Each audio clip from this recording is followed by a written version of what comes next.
Le plus grand commandement est la malédiction de la loi.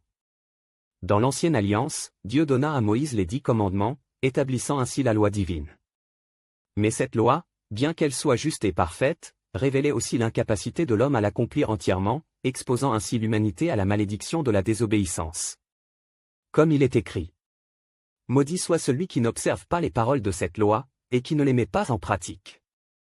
Deutéronome 27 verset 26, repris en Galates 3 dit. L'homme, par nature pécheur, était donc condamné par cette loi, car nul ne sera justifié devant Dieu par la loi. Galates 3 verset 11. Cette malédiction montrait la nécessité d'un sauveur. C'est alors que Jésus-Christ, dans la Nouvelle Alliance, est venu non pas pour abolir la loi, mais pour l'accomplir. Matthieu 5 verset 17.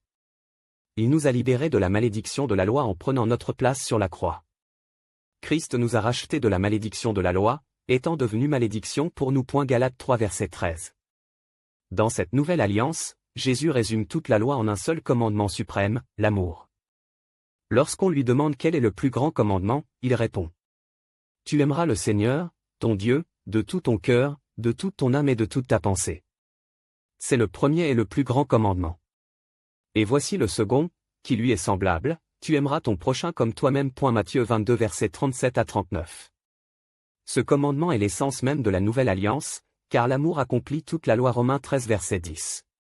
Par la foi en Jésus, nous sommes affranchis de la malédiction et nous vivons désormais sous la grâce, conduits par l'Esprit Saint pour marcher dans l'amour et l'obéissance. Ainsi, alors que la loi révélait notre condamnation, Jésus est venu offrir la liberté en nous donnant un commandement qui dépasse tous les autres, aimer comme il nous a aimés. Jean 13 verset 34. Amen.